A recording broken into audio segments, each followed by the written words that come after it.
When there's the red bubble on your budgeting app, that means you've gone Absolutely. over in that category. And so that really gives you, it's really eye-opening. It is. It's impactful, right? When you Especially see if there's that. just one category for Chick-fil-A. I mean, it's Truth. Hashtag truth.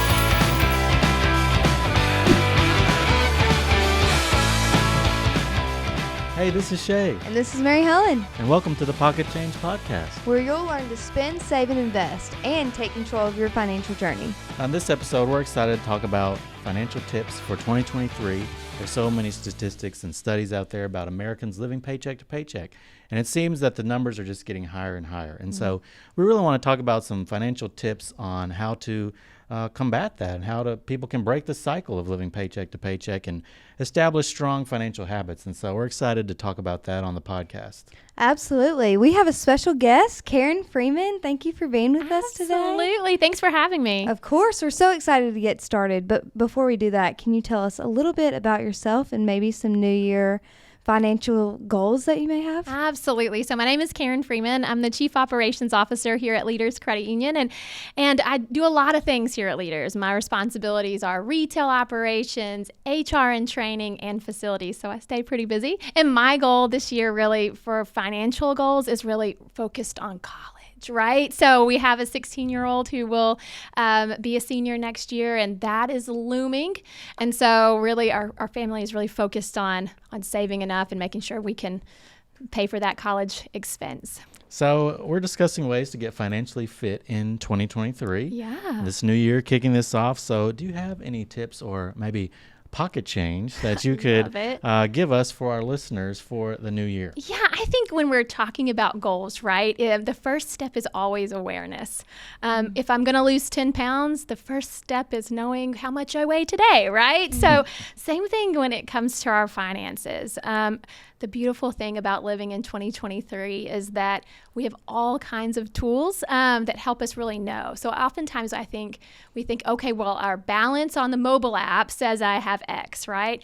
But I don't think that really paints a full picture of what's going on. And thankfully, we live in a time where there are apps that can help us really understand how my money is moving, how I'm spending my money, how I'm saving it so that I can make real impactful change. And talking about apps, I mean, all banks and credit unions these days have apps built into your mobile app that gives you a better picture, shows you cash flow, how I'm spending my money.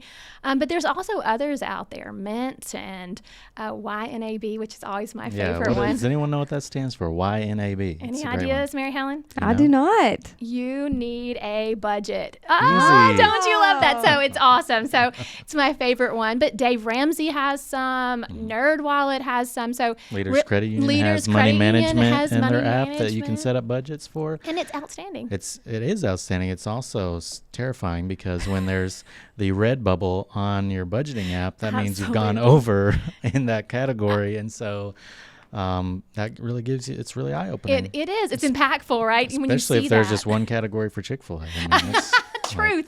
Hashtag truth. So yeah, absolutely. Those are great tools. And I think when we're talking about awareness, getting involved in those apps, my personal opinion is that there's plenty of free ones out there. You shouldn't have to pay for one. This morning, I just quickly scrolled through and there are dozens of apps out there, depending on what you want to do. There's really this one that I checked out a couple of years ago, and it's called Status. Status compares you to your peers. So, but it also puts your information out there for others to compare to you. That was a little intimidating. I quickly deleted that app. That was too much pressure. But yeah, so awareness in apps is probably the most important thing to do when you're getting started with financial goals. I like that you said free because that doesn't have to break the budget either. Budgeting shouldn't have to break the budget because you can do that 100%. Yourself with apps, and even if a trusty pen and paper, if that's how you want to do that. But just being aware and using the resources that are available. Oh, and Dave Ramsey has a great program. The envelope system is always tried and true. So if you're a cash person, you can even figure that out with cash and envelopes. Just whatever makes sense for you and where to get started is the first step. So the first step is admitting it. It's awareness. Yes. Admitting we all have a problem. And we do. I think a lot of times we think that once we get to a certain age, we've got to figure out finances and not admit that we need to restart and reevaluate. And that's really not true. We can all get more equipped and more aware of our finances and do a better job. Yeah, and you're never too old and you're never too young to start learning. And I don't know, I feel like as I graduated college, I'm in the real world, adulting, all the things. I wish I had, I guess, taken hold of my finances earlier and started learning more, because I had never heard about any money management, any budgeting app or tool or whatever. I just kind of did it on like an Excel sheet and created Well, good for you, though. categories and different things like that. But now I use money management, and I got to plug in like all the credit cards and all the different cards that I have. And then I'm not just seeing my bank account, but I'm seeing everything. Yes. All the cards that I'm spending money on, everything. Mary Helen, I think that's a really good point. I think what we didn't mention earlier is that those apps really allow you to aggregate all of your data into one. So maybe I have a credit card with another financial institution and my retirement is with another. Those apps really allow you to pull it in and get a full, more comprehensive picture of your finances than a mobile app would really deliver. And you can see, okay, I make purchase on my credit card and I can see how that flows, and then how my retirement's growing, and you can see that all in one place. So it's a really good point. And it's what you do with what you have. It's not how much you have. Absolutely. But it's how you, again, being a good steward. Yes, being a good steward of your money.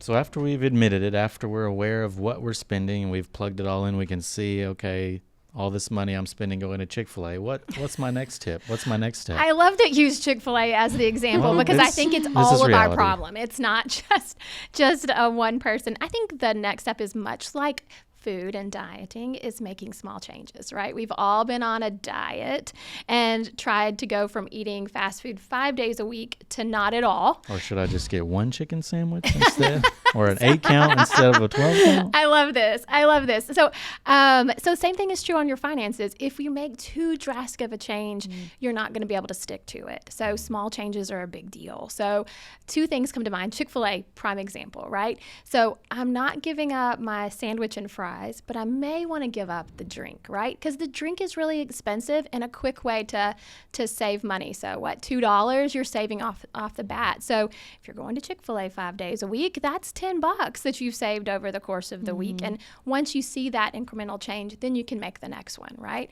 The other one that comes to mind, and it's probably because it's my problem, is subscriptions, right? So I don't know about you, but I have jumped on the streaming platform in every capacity: Audible, Kindle, Netflix, Hulu, you name that, Prime, the whole nine. But I didn't get rid of anything. So I didn't get rid of my Dish television either. So I think taking a good look at subscriptions and what you're using and what you're not using is a quick way to save $15 a month. So little small incremental changes make a big impact, because once you see that change, it's easier to make the next one.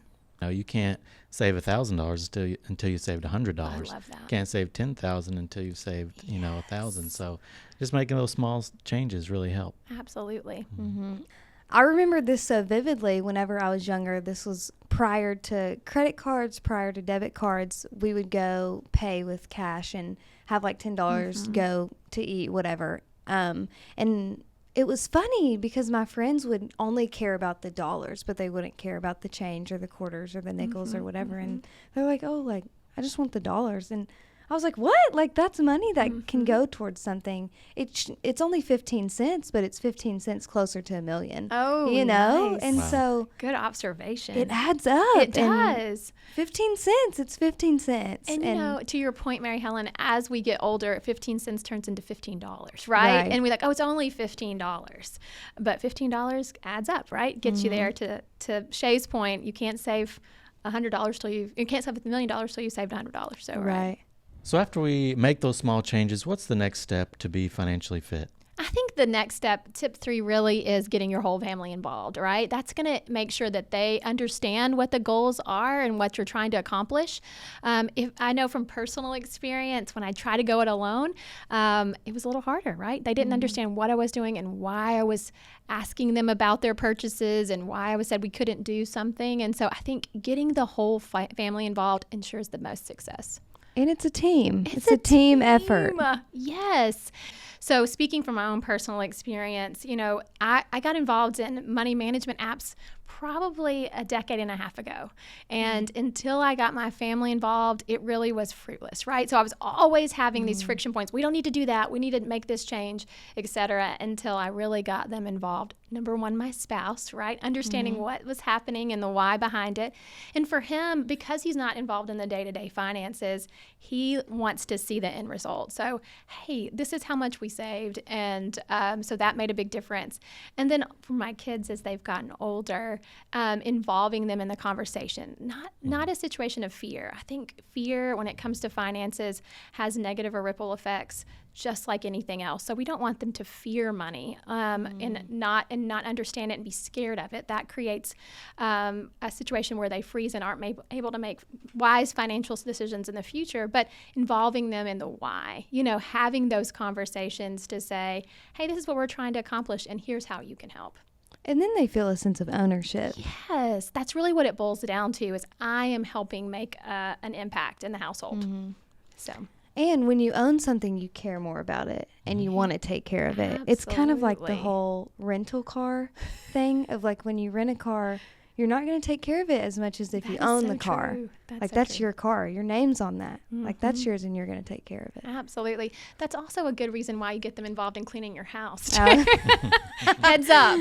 Make sure they're washing clothes and doing dishes as well. It makes a big difference. All right, so this is great. So we have to admit where we're at, become aware of what we're spending and how we're managing our money, make small adjustments, get our family involved. What's the fourth tip that you have? I think Mary Helen really kind of summed it up. It's really that setting the goals and that ownership piece. That's really tip number 4, right? In the process is that, to your point, that ownership is key. And so maybe for me, when it comes to our overall budget, maybe it is a situation where I'm making changes to subscriptions in order to make that happen.